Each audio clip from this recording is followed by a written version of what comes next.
You're listening to Two Chunks and a Hunk. Movie musings for mostly everyone.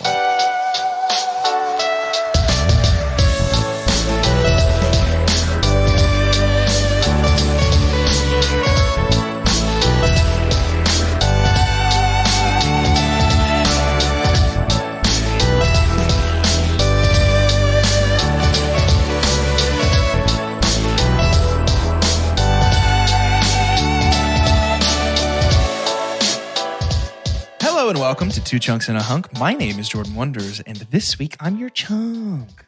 I'm Doge, and if the hunks of the Caribbean break down, the hunks don't eat the tourists. And I'm Carter, and hold on to your chunks. Yes, of course it's that quote. Yes, of course. I was actually I thought you were going to give us a chunk finds a way. I intentionally stayed away from that so you could have it because I know how much you love Jeff. He'll show up. Okay. He's my favorite. He'll show up. Okay. What? It would just take too long because of all the pauses. That's true. That's true. It'd be a 4-hour episode. Wait a minute. Yeah, go ahead. I'll go ahead. Yeah. And I'll go ahead like this. Doge, you're the hunk because... Tell me why. Because it's mine, because I picked it, because Dude, it's mine. Good. Very good. I sense... Hang on. Let's... Blank slate. Let's clear the air. I think we have been a little spicy with each other through this series. Because we did not define the central question of this series. No. What is a comfort movie? I think Jurassic Park belongs here. I'm not going to argue that. I think you're projecting. I think you're projecting. Yep. I think I'm not projecting anything. Hey, guys, let's do a potluck. And there was not much of a parameters except something that you grew up with and you love. I brought the Rice Krispies and Sprite. And you were like, I brought Masterpiece barbecue chips. You know, it's like, mine was...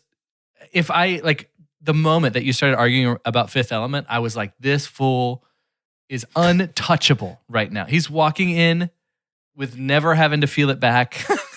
That is not my goal. I know that's not your goal. I know. But a couple weeks ago, you said Doge can't even be vulnerable when he picks his comfort movie. And I want you guys to know. Did I say that? That is accurate.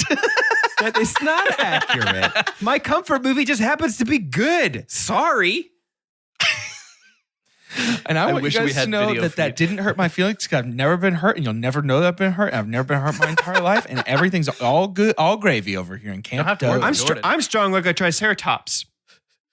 I have thick skin like a triceratops. You know what I think is the real difference? I talked up being nervous about you guys not liking Brigsby Bear, but what it boils down to is if you guys didn't like Brigsby Bear, I would just be firmly planted in camp. That's fine. You're just dumb.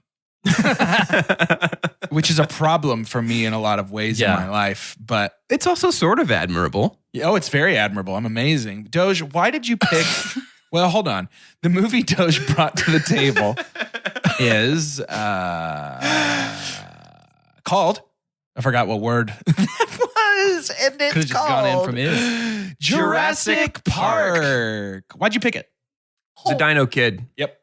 I was a dinosaur kid. 100%, 100,000%. That is my favorite TV series. Dinosaur kid? I was a dinosaur kid. Yeah. Transformative. I don't know what I was a dinosaur. What are you talking about? It sounds like something that would have been on PBS when I got home from school every day. It would have been in between Wishbone and Zoom. Sure, I was a dinosaur kid. Yeah. Every dinosaur thing was my thing.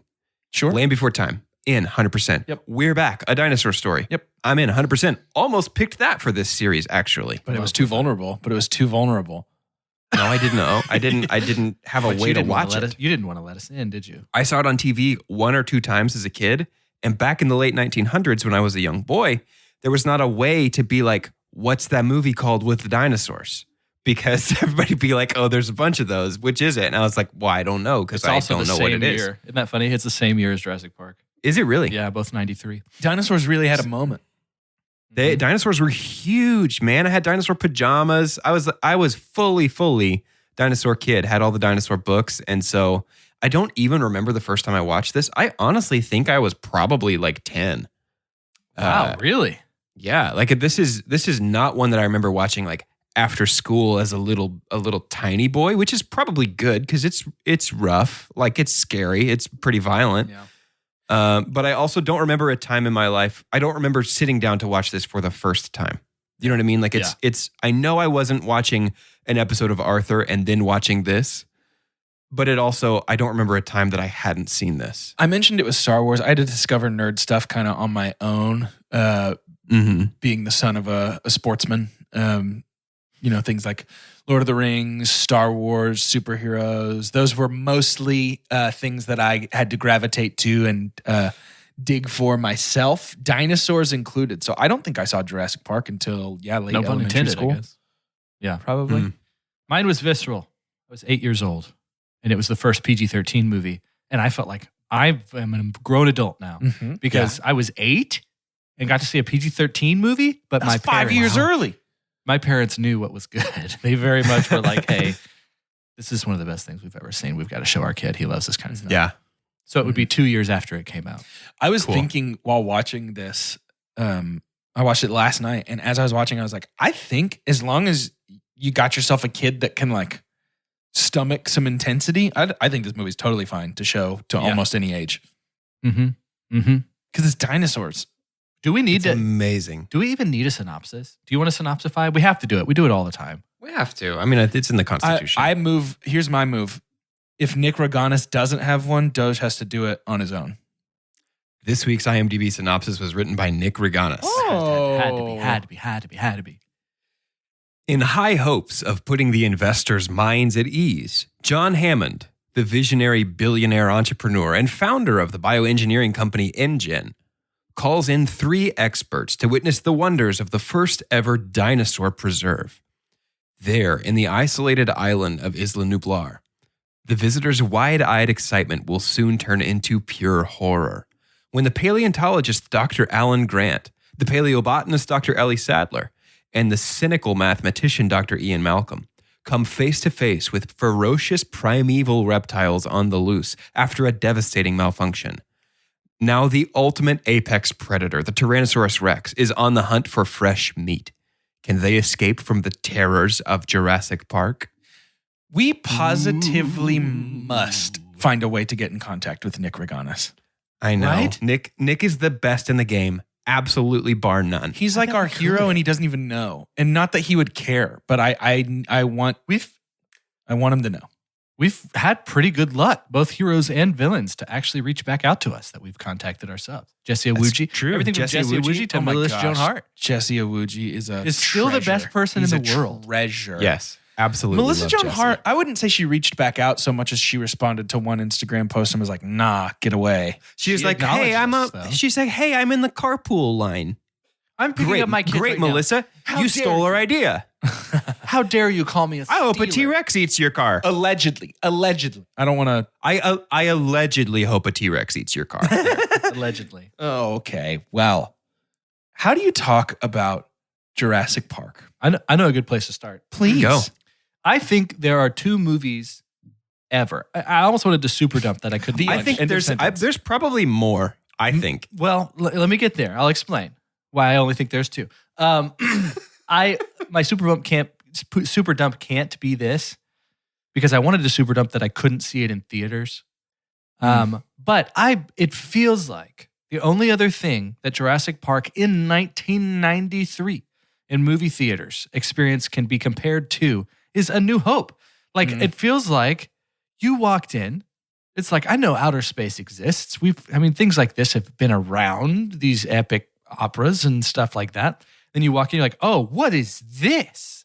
And it looks like things like, it looks magic. I'm sure you walk in, and obviously our comparisons here, we've got, these guys are buddies, Lucas and Spielberg. Sure. But you walk into, I watched this movie is almost 30 years old. Wow. I watched the 1993 Jurassic Park last night with a super critical eye, especially in the realm of like special effects. 30 years ago.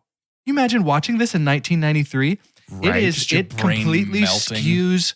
It skews data for the next 10 years because nobody else was doing it still. Yeah. 2000 movies with the same budget and same thoughtful approach in 2002 and 2003 still didn't look like this. You had to do something completely different. You couldn't touch dinosaurs. What? Spielberg is like, He's already been like, you can't touch sharks.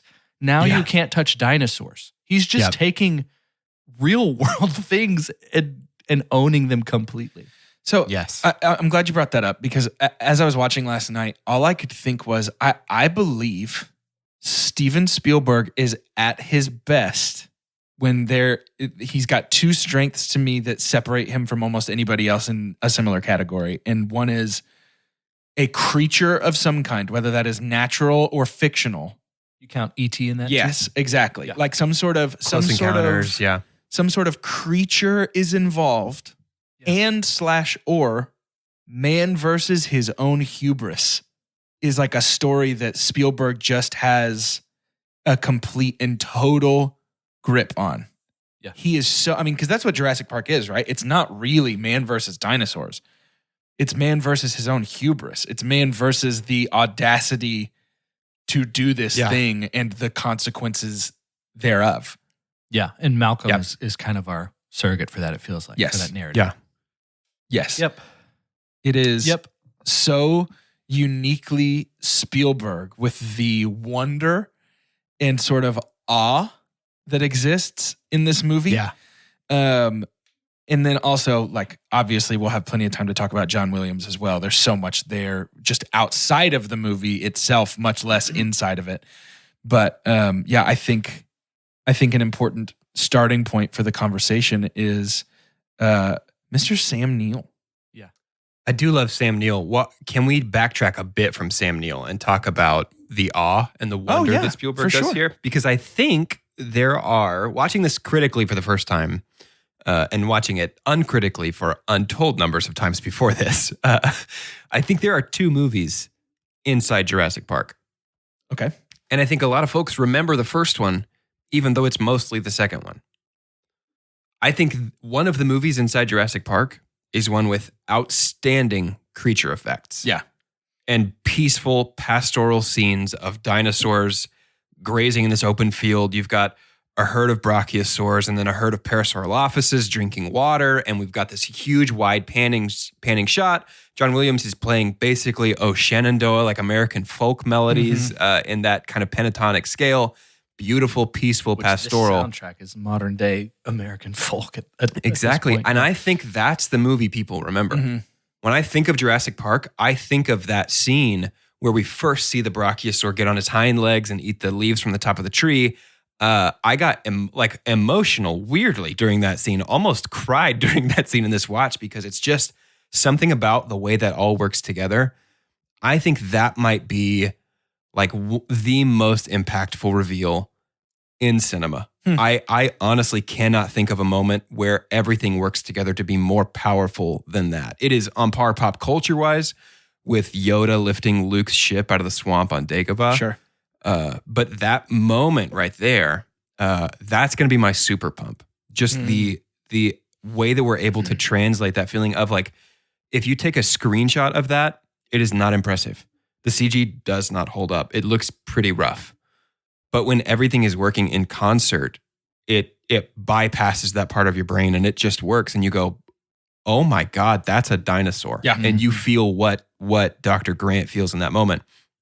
The other movie that is in this is the survival horror of all the dinosaurs are trying to eat us. Yeah. It's kind of wonky CG. We got a herd of Gallimimuses running that don't look good at all. It looks worse than Star Wars Episode 1.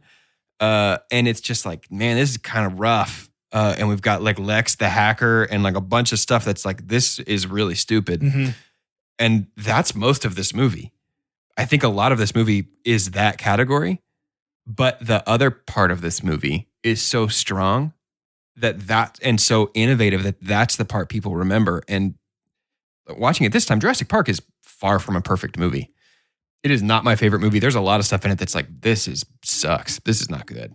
But I think it speaks to the strength of that moment, capturing your audience with that wonder early on. That's in the first 20 minutes of this movie that like people are in. I think Spielberg could have done absolutely anything after that moment.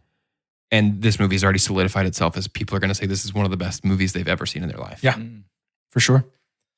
I agree with you about the two movies in one. It absolutely has two distinct vibes that do work together very well, because I think if this was a movie, this is not a movie about dinosaurs, is my point. If this was a movie about dinosaurs, then I would say pick a lane. If this was a movie about human relationships, I would say pick a lane. But because this is a movie about the consequences, both good and bad, of humans overstepping the bounds of science and doing something they probably should not be doing, both of these movies work in concert very well and kind of show the two sides of the same coin, which is this is both awe-inspiring and absolutely terrifying and probably should not have been done. We get one of the most famous quotes that I frequently forget is from Jurassic Park, when Jeff Goldblum says, "Your scientists were so busy trying to figure out if they could do it, they didn't stop to think whether or not they should." Yeah. And it sums this movie up perfectly. Yeah, this is just as much as if this was a real life event, we've got the best 2 hours, the most intense, satisfying 2 hours of these people's lives that they've ever had, which is followed by that, or it has a lot to do with the storm that comes in, but it is a perfect storm of so many things coming together for production, because it feels like that Crichton and Spielberg are cut from the same cloth. Yes, very much. Because we've got a guy who's also done Westworld. Yeah. Which is the same thing. It's like you are so caught in this alternate reality, and you're basically you are becoming God. Is Westworld Crichton? Yeah. Oh, I did not know that. Yeah. And like recreating man, and so it's like, man, this makes sense. And it falls in such a good place. I mean, it's really the same story. It's a theme park that we think we can control, but we can't. Right, right. And then when we talk about those two different stories that you were talking about, Doge, I'm glad you started with that.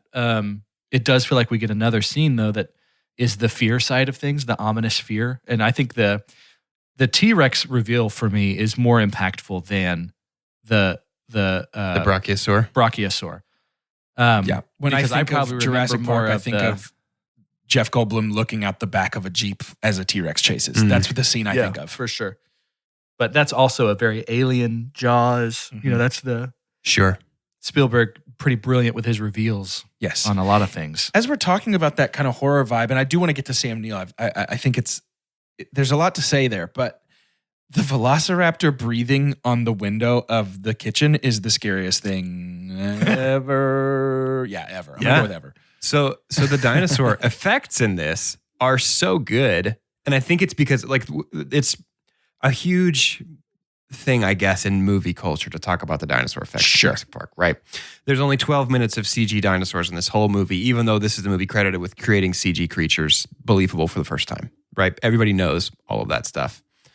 I think that the thing that is overlooked about this movie is the strength of the puppetry and animatronics. Like when we have the trike, the T-Rex, the Triceratops who's sick. So good. That animatronic looks like an absolutely, completely real creature. So good. Yeah. So organic. Yeah, absolutely. There's the story of we were going to do all the dinosaurs stop motion with this, and then we did a bit of a creature test. If you've seen the stop motion tests, they're pretty convincing. They do a great job, but it still looks like a stop motion maquette. And then we did just a CG test, and Spielberg was like, "This is the future, and if we're going to go for it, we've got to really go for it." So our animators, all of the guys who were stop motion animators, were immediately converted over to the CG team for this movie, which that's a completely different skill set. I mean, you've got the basics of animation, but I can't get in and actually code animation into this. This is before there was a GUI where you could move things around with a mouse. And so what they've done is they created puppets of the dinosaurs with sensors all along the dinosaur's body parts where these animators can move it, capture a frame, move it, capture a frame, move it, capture a frame. And they're animating the CG creatures stop motion and then interpolating the frames in between so that we get a smooth movement all the way across. And the animation of these less than perfect models that are lit in a less than perfect way and composited into the scene in a way that is really, frankly, quite dated. The animation on the creatures themselves is absolutely phenomenal. So I'll tell you where we already talked about where it doesn't work very well, which is that stampeding herd. Let me tell you where it works so well that I found myself being like, did they redo this? Did I accidentally watch like an updated version of this movie? And it is the final scene inside, right before the T-Rex attacks the Velociraptors, when the Velociraptor's crawling all over the skeleton. Yes. And I was like, That's definitely not an animatronic. It looks really good. Yeah. Like it looks modern. Yep. That moment Yeah, it was before the T-Rex. Doesn't the T-Rex have a name? Oh, I think people have tried to name it. Maybe that's what I'm thinking of. I don't know if that was. Yeah. But yeah, the CG on the Raptors looks really, really good there. But okay. I got a couple things that I really want to hit. And please stop me if I brush over something you want to hit. I do want to talk about Sam Neill, but now I'm deciding maybe let's save characters for back half discussion because I want to talk about the building of dread that takes place from the moment the movie starts all the way until It's so good. our first T-Rex reveal. I've seen this movie probably 30 times, 20 times, and I always forget that it starts with that guy getting killed by the raptor. Yeah. Mm-hmm. Yeah. And then we go back and all of a sudden it's like, okay, don't forget that happened, but let me update you on some other stuff. And then it's all the wonder and the magic of the park. And yet, as we're looking at the Velociraptor enclosure, as we're looking at the electric fence that's designed to keep the T-Rex behind it, as we're looking at all these things and knowing they're all technology based, they're electrical equipment. Yeah.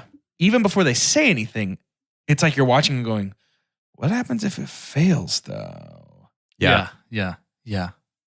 It's one thing to like have these feelings again that are impressive to be like aesthetically, like look at the beautiful set and, obviously the visceral Jeep colors that were chosen and all that kind of stuff. But it's another thing to feel pretty much the same way every time, like spiritually and emotionally. Yeah. I still got squirmy, which a good movie is not necessarily making you forget that these people are going to be okay. Right. It still has complete acknowledgement of how we react. And I the dread for what's the boy's name? Tim. Tim. I just look at his poor sweet bandana self at the beginning and I'm like, you poor kid. This is going to be really bad. And I am so sorry. By the way, 10,000 volts would explode him like a piece of popcorn. I'm pretty sure. He would die, I think. And maybe we didn't get that 10 right when we powered up. I don't know. Well, yeah, and he wasn't touching ground, so maybe it wasn't a full current, but still. If it's enough to blow you off the fence like that, you're dead. Did make his ears bleed though. You're dead, which is the thing. Not my super dump, but Yeah. Duncan Oliver over on Quora has things to say about that. And he has a very, wow, this is like 8 paragraphs of why Tim probably wouldn't have died. Oh, I couldn't be less interested in what Duncan has to say, though. Well, I'm not going to read it, but I trust Duncan Oliver. Don't we all? I think that's Isn't that what it comes down to? I love, if you're defending something that's absolutely ridiculous like that movie has impacted somebody culturally. Yes, absolutely. Like, I love that. Because then somebody can be like, okay, now let's talk about the dinosaurs. Yeah. How do you feel about the dinosaurs being alive? Yeah, we're cloning dinosaurs in this movie, so I'm not going to get hung up on 10,000 volts not killing a kid. But I do, when you get specific, I better see specific results. That's all I'm saying. But I know that I said I'm not going to talk about any characters yet, but I lied. Just do it, man. You've been teasing it and then unteasing it since we started. It's my favorite thing to do. Talk about Dr. Grant. I'm not going to talk about Dr. Grant, actually. I'm going to save that for the back half. I'm going to talk about my super dump. Okay. I wish you guys could see my cat's full arm under the door trying to reach his toy that he just kicked under the door. Okay. If he starts jiggling the handle, then you'll know you're in a real JP situation. I'm in trouble. My super dump for Jurassic Park is Wayne Knight's story. Okay. I don't feel like what we need. It's not Wayne Knight. I think he's very fun. I think he's funny. And I think a kind of pissed off tech engineer is a great character that can cause the catalyst for everything.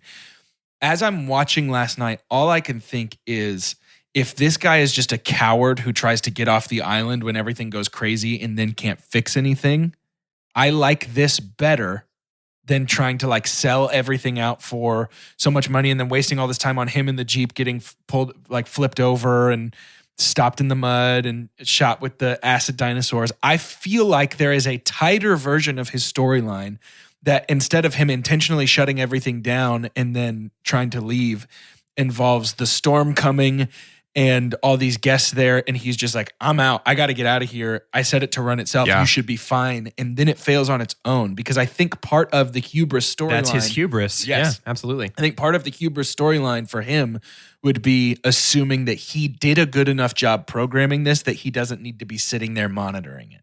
And then that's when it fails, rather than him shutting it down on his own. And I understand This there's is a a- unique hubris to him trying to get money and then basically dying.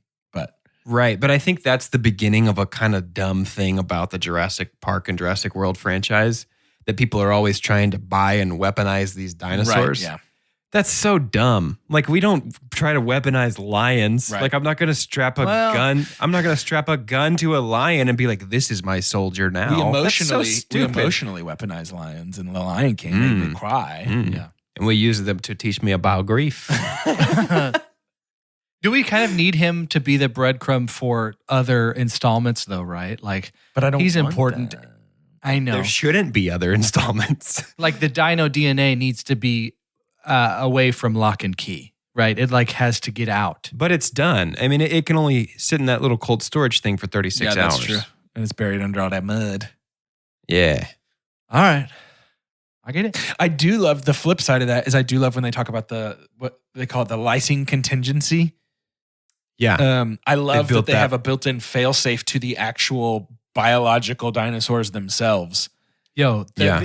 you can tell this was a book. Yeah, You know, for it's like sure, this- Yeah. dude. Crichton for sure is a pretty master world builder. I think He's a he's done details boy. a lot of really good stuff, and I think he gets buried underneath the Martins and the Tolkiens and stuff like that. But like I think he's prepared to counter argue. I think that's what makes this movie stand.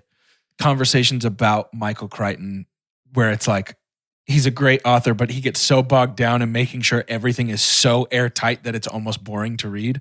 It's like pseudo-scientific. yeah. It's kind of it's the science side, Which of I Tolkien, admire. honestly. I think Exactly. that's fun. I think he's not talked about in the same breath as those fellas because he is much pulpier. Yeah, sure. His novels, it's way airportier, where it's like ripped from the headlines. Stephen you know what I mean? Stephen King, right? Yeah. Except you can't compare them because King doesn't care. Yeah. The bleeding edge of science. Your fears made manifest. Yeah, Michael Yeah, Crichton's like we built the dinosaur clones without lysine in them so that if we don't give them lysine every so often they will die, and that protects us from them escaping. And Stephen King's like, you bite the tongue of a god to see into space, and that's how you kill him.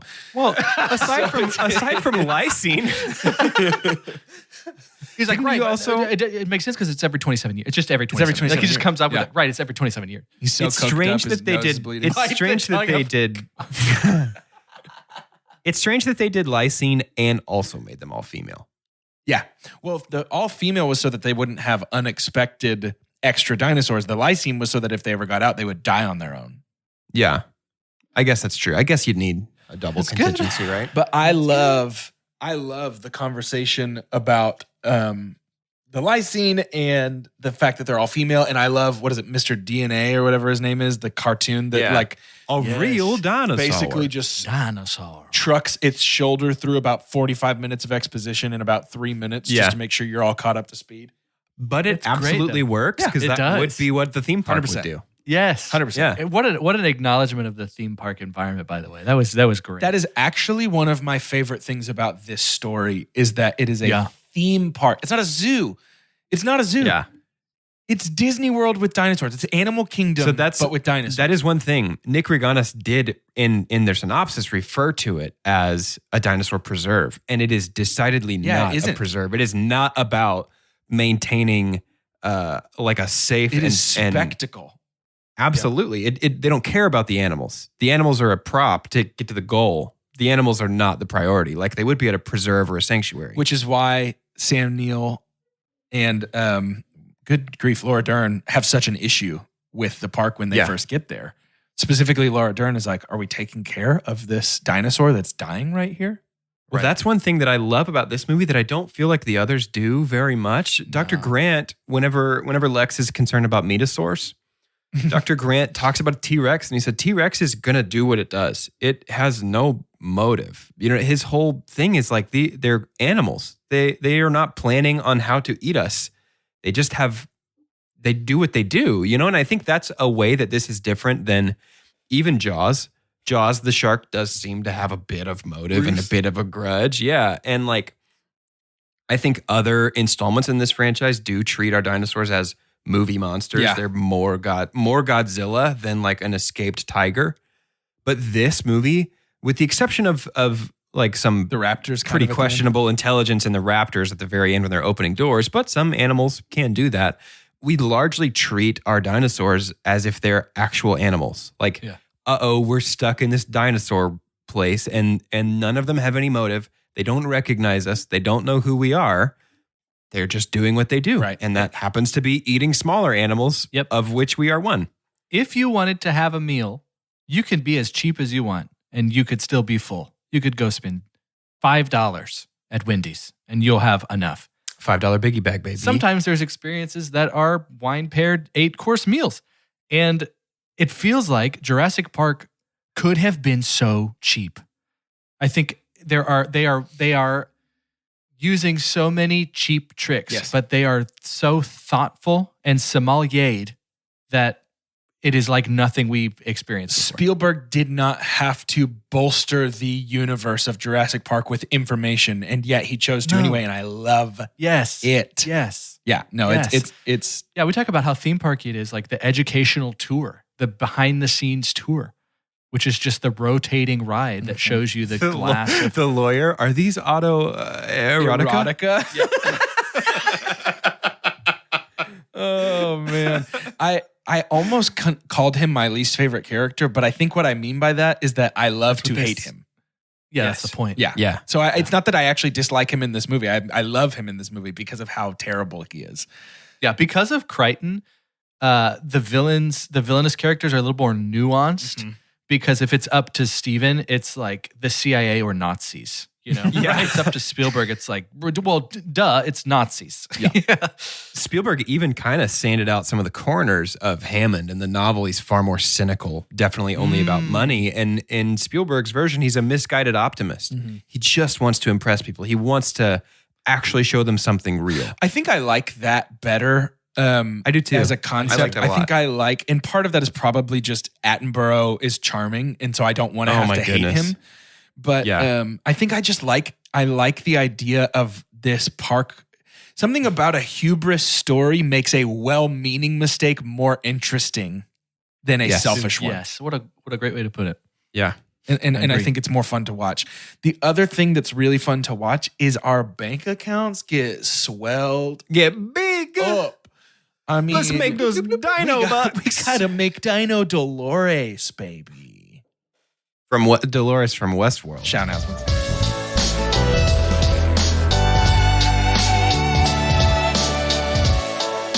Welcome to Shout Announcements, the part of the show where we give shout outs and make announcements. Carter, take it away. Carter? Well, I guess he left. Here. He just said oop and ran off. So I guess maybe he had a poop emergency. Carter said, "Oh, don't care about this hold on. anymore." It actually looks like he's coming back. Okay, I think he's ready. We have Carter? Okay. Carter actually already in shout announcements. So if you want to go ahead. Yeah. Oh. Yeah.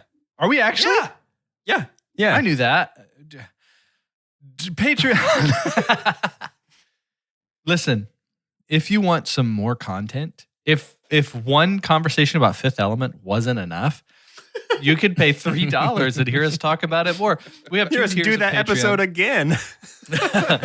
We have a $3 tier of Patreon, which gives you an extra vote in our voting series, which I'll talk about in a little bit, and gives you those exclusive episodes. Most recently, Lego Batman, and then soon to happen, The People versus Dozier against his reiterating his dislike for the Fifth Element.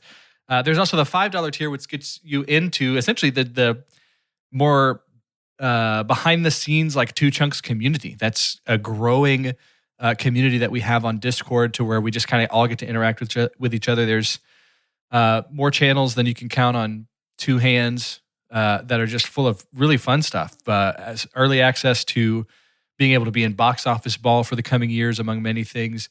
But outside of that, something to be a part of a community that's just going to be, every day. Has there been a day that y'all can think of that we haven't said anything? No, it's constant. It's actually blowing awesome. up kind of right now, actually. Yeah. Oh, is it really?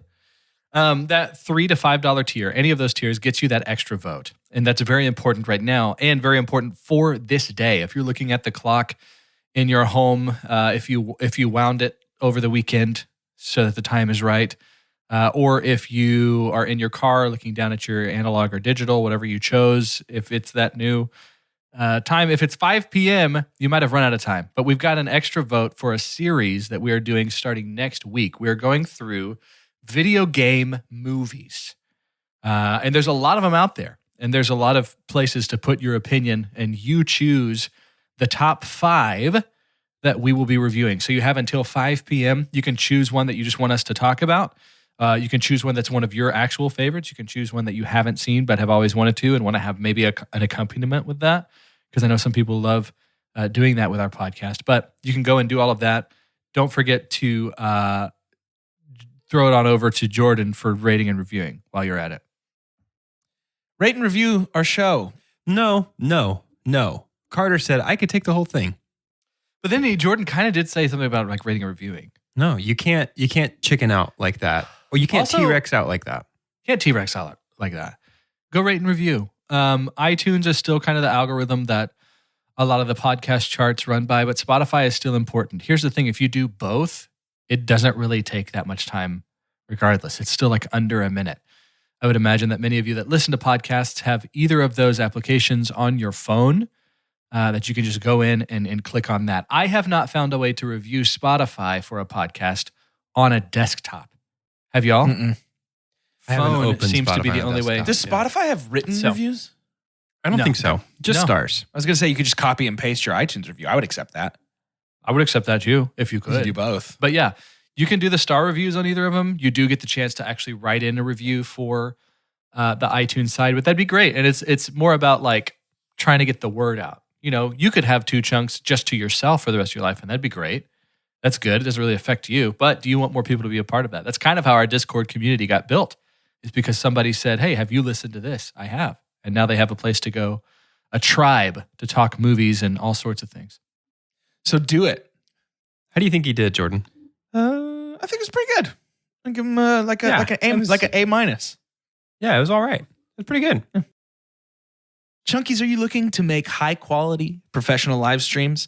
Are you looking to do that very easily and quickly? Obviously. Perhaps. Obviously. Yes, I think obviously. we all want that. Well, I have good news. Our show this week is sponsored in part by Melon, which allows you to do just that in under 15 seconds. It streams to any of the streaming platforms, and you can bring guests on in one click. You don't have to sign up. You don't have to download anything. Works for anybody making video content, whether it's live or whether it's pre-recorded and you're uploading it at another time. Tons of brand options to help you stand out, and make stand out. I think you stand out with it. Cash. Fastest growing live streaming product right now, Melon. And you can go live in just those 5 kicks and clicks. We've got stands and stands. We've got kicks and clicks. So it's multi-stream. You can do Facebook, YouTube, Twitch, Twitter, all that stuff all at once. Cloud-based, so our servers do all the work. As in, speaking on behalf of Melon, we've got the full HD. Now. We're part of their team now. We're part of the Melon family. I put their name on my business card. Should I not have done that? 1080p so they can see all the pores of that melon. And then it's unlimited customization like Jordan already talked about. Overlays, backgrounds, brand colors. And then there's donations. Do you want to earn income and be rich in a new tax bracket like your chunkies, like your chunk boys, like your pod boys are? You can do that with Melon. Take 0% of those fees, by the way. All that money is going straight into your pockets if you have them on that day. Melon's easy to set up, intuitive UI, easy in-studio navigation, nothing to install, and it will record locally onto your hard drive. You can get separate video and audio tracks for each participant if you're, maybe cutting a podcast episode together after you record. This is a great opportunity to do that. And listen, we've talked before about how easy Melon is. It's super duper easy, but should you get stuck, they have real people there, ready to help you at any point. Real humans who love you, who are proud of you, who will help you with any Melon problems you've got. And if for some reason you don't want to talk to a real human, which I get it, some people don't want to do that, they also have written video and audio guides. If this sounds like something that's right up your alley and you're interested, I have good news. Melon has partnered with Lil Old Us to set up an awesome free trial for our dear chunky listeners. And if you want to take part in that free trial, you're going to go to melonapp.com/chunky. That's melonapp.com/CHUNKY to get started for free today. melonapp.com/chunky. Melon, show people your melon via live stream. Geico asks, how would you love a chance to save some money on insurance? Of course you would. And when it comes to great rates on insurance, Geico can help. Like with insurance for your car, truck, motorcycle, boat, and RV. Even help with homeowners or renters coverage. Plus, add an easy-to-use mobile app, available 24-hour roadside assistance and more, and Geico is an easy choice. Switch today and see all the ways you could save. It's easy. Simply go to geico.com or contact your local agent today. Without the ones like you, who work tirelessly to keep things running, everything would suddenly stop. Hospitals, factories, schools, and power plants, they all depend on you. No matter the weather, emergency, or time of day, you're the ones who get it done. At Grainger, we're here for you 24/7 with supplies and solutions for every industry and access to product specialists ready to help. Call, click Grainger.com, or just stop by. Grainger, for the ones who get it done. Sam Neill. Finally, we're here. We made it. I built it up too much at the beginning. That's why I pushed into the back half. I just was excited to talk about him because he's not an actor I think of a lot, but I really like him here. I like his arc of like learning that he actually enjoys like sharing an interest with young people and educating them on things that he's really excited about. And also he gets his hero moment when he decides that he's going to protect the kids when the lawyer runs away and gets eaten while he poops. And I don't know. I just really appreciate Sam Neill in this. I think he's a very like grounded character in the middle of all this craziness, and he is just the perfect cast. Our main three of Dr. Grant, Dr. Sadler, and Dr. Malcolm are absolutely wonderful characters. Agreed. Absolutely. That's an instance in which it would have been easy for this movie to be cheap. You know, we could have had any of the humans from the Godzilla, King of the Monsters stuff we watched last year about this time. It was just like, they're only there to run away from the big thing. Yep. But this movie, we didn't need them to be as well written as they are. But here they are. So my super pump for Jurassic Park is the Ellie and Malcolm dynamic. Not Malcolm flirting with her specifically, but something that I don't, man, this is the loudest chair. Sorry for the squeaks. Yeah, that's rough. The Ellie and Malcolm dynamic in this movie is so unique, and I don't think I've heard very many people talk about it, but for 1993, it seems interesting and special because Jeff Goldblum is the eye candy, the obligatory eye candy in the 1990s movie here.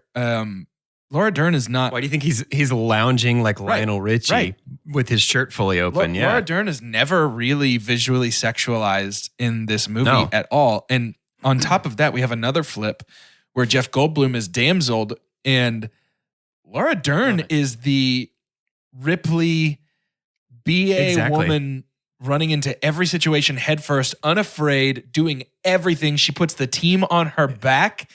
And none of it's subliminal either. We're also talking about this. Yeah. We're actually having conversations about this. It's so good. I think that I don't often enough think of Ellie's character when awesome heroines come up. But she's so good, she's so competent. And she's all over this movie. She's doing important stuff from top to bottom. And Jeff Goldblum is hilarious. He's very Jeff Goldblum in the best possible way. But he's the one that is sort of hurt and rescued. And I don't know, that dynamic seems so antithetical to the 90s to me. And I imagine really my surprise watching it. Yeah, watching it to see that Dr. Sadler is like not at all delegitimized because she's a woman in the way that a lot of 90s movies tend to delegitimize women. Yeah, totally. Yeah. Well, and also too, if you want to talk about the script flipped a little bit, is that Dr. Grant is the nurturer for the kids. Yeah. He's got them, in like napping together, sleeping together, and like just taking care of them and protecting them in that sense too. I love it. My super pump is the acting, and we've kind of already touched on that a little bit. Yeah. But I do think this is not the same if it's not acted And well. can I say, And it's including the because- kids? I'm saying every single person. There's not a single person that's not even if we have a semi-static Samuel L. Jackson, it doesn't matter. Like he's still great. Gives us like hold on to your everyone. butts twice. This Yes. is the least Samuel L. Jackson that Samuel L. Jackson has ever been. I noticed that while watching. It's like this is the only time I can ever think of him being he's just a guy. He's just a regular dude doing his thing. I think that's why people forget he's I in know. this. Right. Is because it's like barely there. But no, absolutely every single actor in this, even our hunter, even our Muldoon. clever girl, Robert Muldoon. Yeah. his gorgeous thighs and all. Like this guy is those shorts. I own a pair of shorts like that now, and I'm realizing maybe there was some influence there. But I think the acting here, because it's having good actors for this story, is an homage to, or it is in reverence to a good written story by Crichton. Like I think the dinosaurs are not the canvas for the humans, and the humans are not the canvas for the dinosaurs. It's a great balance. And it's one of those things to where we just are spoiled because we get both most of the time. They're in the scenes together most of the time. You could even argue all of the time because we already said that we see the Velociraptor eat somebody at the very beginning. So much like Jaws, it's always on our mind. It's like when you find out Hannibal Lecter was there for 12 minutes. It's so brilliant, and it had to be acted well. The moments we have when Ellie is across from Hammond at the table, and so much has already gone down, and they're sitting on opposite ends of this massive table and talking through the dynamics of this park. And for her to just be like, can't you see? Like, I get this, but don't you understand why this is not working? And he's and like, just having sure, those combos. next time we'll do it this way. It's all so well written. I think one of the things that I forgot about until I watched again was just the script is pretty brilliant. I think the conversations that we're having, whether it's the stuff that's getting spoon-fed of something that makes it realistic as to why dinosaurs are walking the earth in 1993, or it's just the dynamics of demographics and the current American culture and like all sorts of stuff. Man versus beast, man versus God. Like it's so good. And yeah, the crux of it is those three. I went to London in some, I'm going to sound so Attenborough right now, but I went to England for dissertation study stuff. So I had I went to England for dissertation studies. It was a marvelous time for me. Outside of the London Bridge, okay, there was a statue. Did they rebuild it They did. After it fell down? after it fell down? Okay. Fairly. And nobody talks about Fergie in the UK. Sure. I had left London to find out the next day is when they erected that statue of Dr. Malcolm on the lawn by the London Bridge. so It's good. massive. I had just missed it, and that would have been a highlight for me, which is hilarious. But Jeff Goldblum, we did a Discord. We have a channel in Discord called Fives, and it's the top 5 of something. It's fun to just kind of get to know people better by how they rank things. And Goldblum's my number 1 for just people that I love in Hollywood. I just think I'm down for anything that he does. And I think this is my favorite Goldblum character. I think Dr. Malcolm is my favorite. And I forget, of the 3, he's by far the least in this movie. Yeah. Because he's the damsel. Because he Wait gets till hurt. JP2. Yeah, right. Wait till JP2. But he's one of the only reasons I like that one. But yeah, sorry. All that to say, the acting is really, I think, underrated because it's just kind of looked as a full package a lot of the times. And we get to talk about the big shiny objects before we actually talk about the root of it has to be how this story was portrayed by our actors. And it's phenomenal. Have we done any other Jeff Goldblums on the show? I believe so. Ragnarok. Yeah. Besides Ragnarok. Oh, Wow, I didn't know there was a caveat. Besides that one, Besides the dummy. other one that we've actually done. Yeah. I feel like we have, but I don't remember. We have to have, right? I don't know if we just maybe talked about him We've a lot. when never Disney done Plus was coming Independence out. Day. Yeah. We've never done The Fly. Never done Cats versus Dogs. Have we done any Wes Andersons? I don't think so. No. That's a crime. Isn't that wild? Wow. I guess we Maybe haven't. not. Maybe this is our first real. I guess we haven't really talked about very many movies, huh? That's wild. We should talk about more movies. Jeff Goldblum. Can I finish is a this one treat. first? He's a total Yeah, treat. he really is. Just all the time. What a weird performer. Yeah, totally. I mean, he does. Are he and Nick Cage cut from the same cloth? Absolutely. And Chris Walken. I would say. Yeah. Yes. They all just still get to be them. And sometimes they pull it off. I think Most that's what's times so they pull weird it off. about Sam Jackson in this, is that he sort of does that Yeah. in everything. He kind of just He's is definitely him. never been this helpless. I also never- can't ever remember him having hair other than this movie. Pulp Fiction, he has a fro. Yeah. Oh, yeah, I guess you're right. Yeah. But yeah, very often not a lot of hair. But he's very Yeah. Sam Interesting Jackson in Pulp observation. Fiction, and he's very not Sam He Jackson is. here. Yep. May Can I I- super dump yeah, now? please. Oh, I was Sorry. about to. Yeah, you go. Too late. Get on my level. 99.7% of this is fictionally believable. I'm making up a new Mm-hmm. phrase because things that we acknowledge aren't real, but I'm understanding the world. They I'm understanding seem the real. narrative. Yeah. Until we have our decom moment Yes. Yep. where Lex goes in and hacks. Yep. Super dumb Are as well you for me. kidding me? That's the worst thing about this whole movie, easily. You know how bad that was? 8-year-old Carter, who saw it for the first time, was like, huh? It didn't take much. It didn't take much for that to stand out. And it is not, it's not needed. I think did we have to try and give her, does she not have anything until that moment to contribute to keeping people safe, right? Was she one of the ones that we had left that was like, oh, we got to do something for her to do smart so that the little girls who watch this can relate and have a hero? Like, I'm why not did we sure do it? what the intentionality was behind that, just to maybe give her something to do in this movie other than be scared about Vegisauruses. But it feels like, I made that joke earlier about ripped from the headlines, but that is kind of like the crux, the hook for a lot of this kind of writing is like genetic science is advancing and this seems like it's possible. We know how to do it. We just don't have the resources to do it, whatever. Young And this teens feels like it was- Atari, so she knows how Right, computers it was- work. This was ripped from the headlines by a group of old men who did not know what computers Right. were. Yeah. You know, there's actually an entire subreddit called "It's a Unix System" that is devoted to bad movie hacking. It's just all about bad hacking. This is the And this worst. is- like the whole GUI, the like visual representation of the file hierarchy of the park It's so is bad. unbelievably stupid. Apparently, that was a real thing. Really? I looked that up because I was so blown What, away for by how like bad for it like was. children's computer games No. for Pajama Sam? That was a real thing. It was a what's the word I'm looking for? Not demo, like an early stage prototype of a file storage system visualizer Yeah. that was actually part of a Unix based. Really? So So you're saying that's realistic?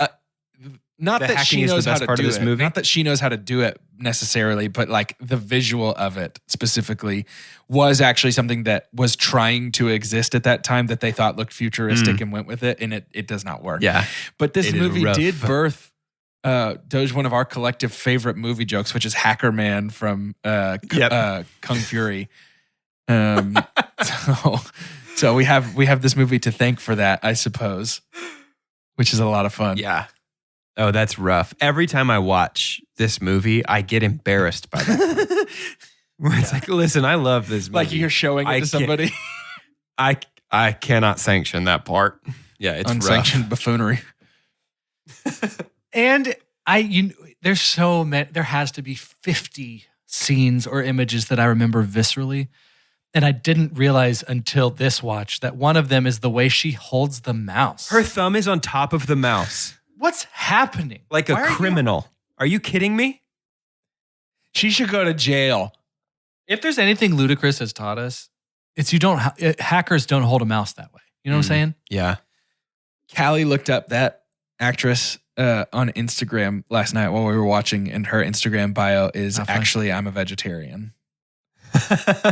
That's Or really funny. whatever the line is. It might not be actually.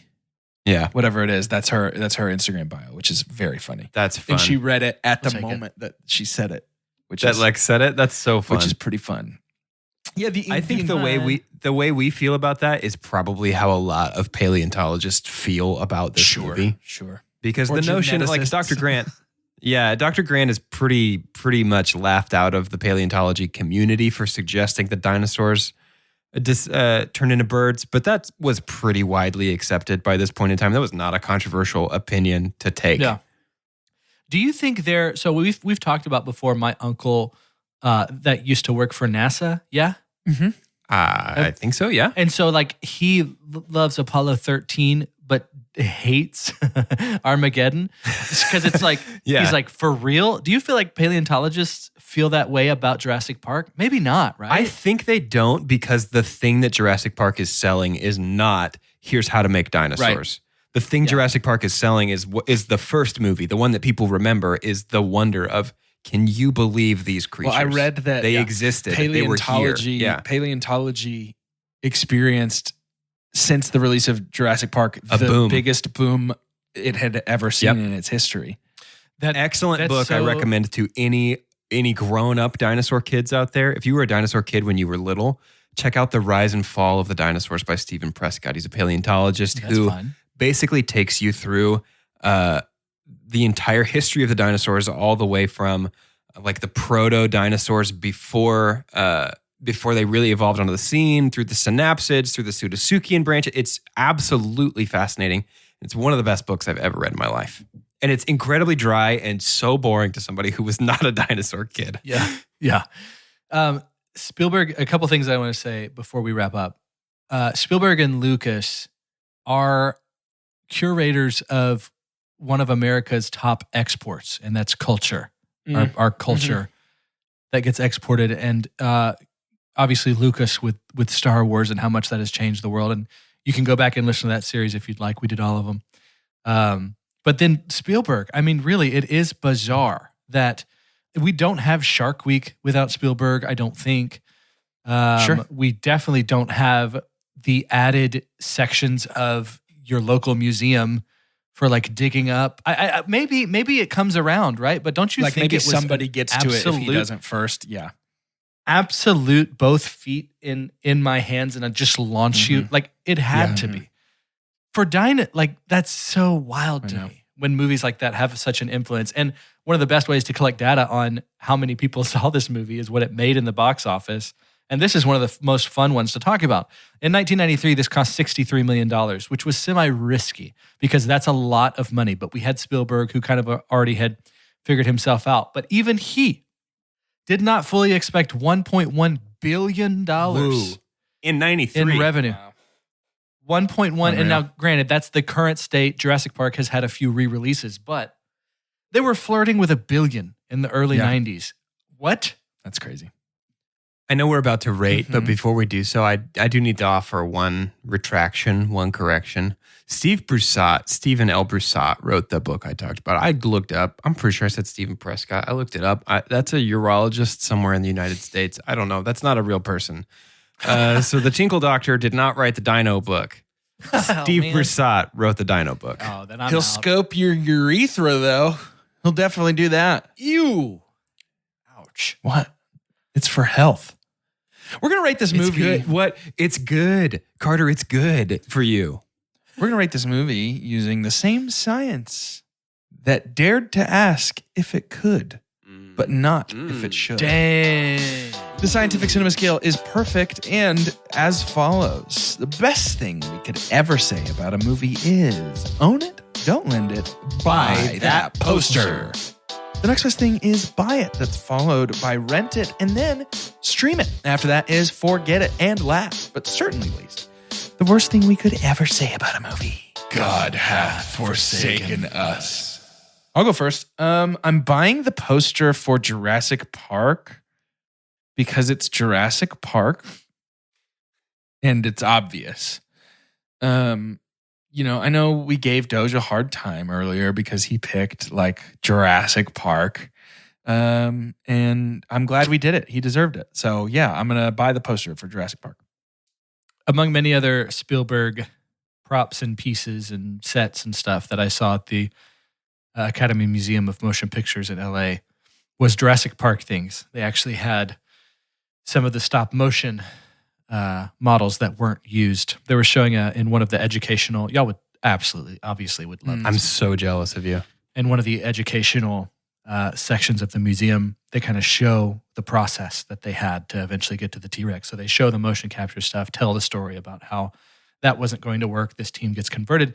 And then they have the robotic head of the T-Rex in that museum. Wow. And when I was at the museum, I got emotional. I was looking literally at the skeleton of a big robot puppet and got emotional because I just got all of the feelings again. And it so easily happens. We talked about all the visceral images. I don't look at the word amber the same Right. way. Mosquitoes in the summer annoy me, but I do joke to myself that, well, someone's going to go be able to make another Carter. Even though we've had 65 million years from now, there'd be Carter 2. Yes. Even though since the times of like Apocalypse Now and before that, we've had helicopters flying over tropical locations. It's never the same as it is in Jurassic Park. Seeing birds fly at the same pace you are. Like it's buy the poster for me. And it's because not only is it a massive cultural influence for many people, it's so wrapped around my heart. Like I love Jurassic Park. Poster for me, Yeah. obviously. It's my comfort movie. But even if this was the first time I was seeing it, I think I'd buy the poster. Because as an adult dinosaur kid, this movie is an absolute dream to watch. And even, I think the way my brain is wired, we talked before, like years ago, about when our friend Ty Ellis did the commission pieces for us of us as our favorite movie characters. We talked about how like accidentally we like selected movie characters that align with our core values, and talked about how like you guys pointed out, like, I think you love Indiana Jones because he knows more than everybody else, and that's how he saves the day, basically. Yeah. And that's Dr. Grant's whole deal. That's all the heroes in this movie are like, no, we actually know more about dinosaurs than you do. I know more about the plants than you do. I know more about the chaos theory than you do. I know more about how to not get eaten by a T-Rex than you do because their vision is based on movement. You're a fan of the terminal degree. Exactly. It's just, yeah, I don't know, man. I think there is no world in which I don't absolutely love this movie. Oh, yeah. Of course. Yep. We didn't talk about it, Doge, but the food. Did we miss that? The food that you brought to the table? Oh, yeah. The comfort food. Oh my to come gosh. Alongside. We totally didn't talk about that. Yeah, I did have some nuggies and mac I did and as cheese. well. Nuggets and mac and cheese. Yep. I had Dino Nuggies. Yep. How was You that? got Dino Dino Nuggies? Nuggies. Yeah. You know what's funny is they taste better. Because they're dino Is that shaped. weird? They genuine, like Callie and I were talking, we were like, why don't we have Dino Nuggets every week of our lives? Carter, That's what kind of nuggets amazing. did you have? I had Chick-fil-A. I had to go for easy access. We got some from Walmart that are like Chick-fil-A dupes, basically. You guys have probably seen those on TikTok where they're like, Yeah. make them in the air fryer. And like, we had those and macaroni and cheese. And there is something about chicken nuggets and macaroni and cheese that just absolutely hits Of course. no matter how old Of you are. course. No matter how old you are. It's just something transformative in that meal that made me feel like I was a dinosaur kid. Yeah, we again. had Tyson Dino Nuggies and Kraft Ooh. mac and cheese. Ooh, that That's it. sounds That's so good. Yeah, That's the filtered drip. I would love that right now. of course. Yeah. I mean, I said, so I did tell you guys that it was, you get bonus points if you get a little Debbie gingerbread. I did not do that. I didn't do that either. I couldn't find them. I could have Because they're- sworn they were sold 'cause they're year round. Christmas. I'd never heard of them. No, I thought they were sold year round because I distinctly remember eating them year round as a kid. And now I'm wondering if my parents just bought a bunch of boxes of them at Christmas time and were giving me old gingerbread men all the year long. It's very possible. So I did I had an oatmeal cream pie instead. And let me tell you, chicken nuggets with macaroni and cheese and an oatmeal cream pie for dessert made me feel like I need to go outside and play in the sprinklers or something. Yeah, like right. I felt like Yeah. a child. for sure. You got me wondering where my Pog collection is right now, bro. That's where it takes me. I'm like, how much do those sell for? Dang.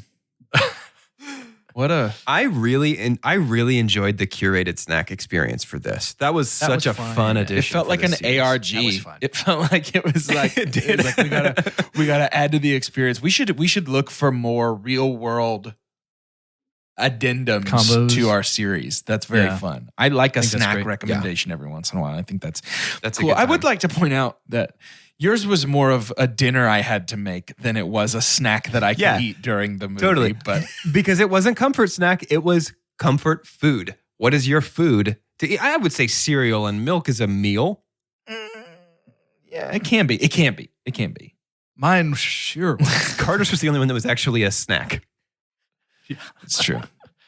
It's because Carter's such a snack compared to the two of us, honestly. Guy, Stop. I he's think trying to that's- make I up. don't He's know trying how to you make kids up talk, for but I think that's Fifth a good Element. It's Carter. It's Carter with two C's. It's Carter. It's Carter.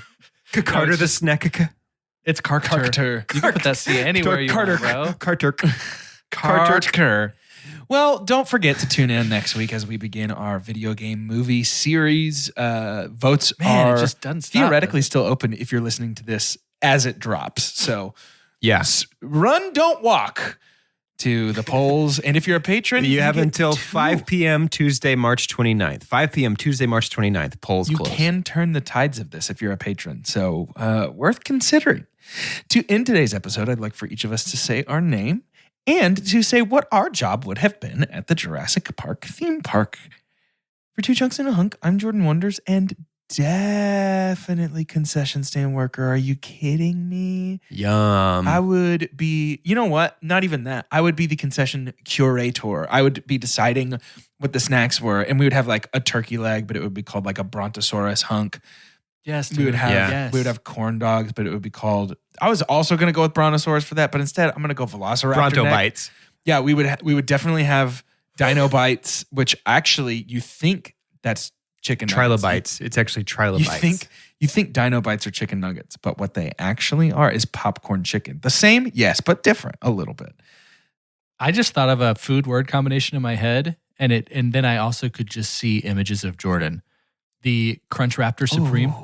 Yeah. Oh man, A I want Taco a Crunch Bell Wrap Supreme partnership. so bad. You're suggesting Why did you say that? It is lunchtime. You can't say Crunch Wrap Supreme to me. You do know how close I live to a said Crunch Taco Bell? Wrap. You're suggesting You a live- Taco Bell partnership with Jurassic Park. Yeah. Yeah. I like that. They would do course. that. I'm Same I concern want for Taco people's Bell health, so honestly. Go ahead. Yeah, bad I want right Taco now. Bell Oh so my badly. Lord. It would take no convincing for me to live Moss in this moment.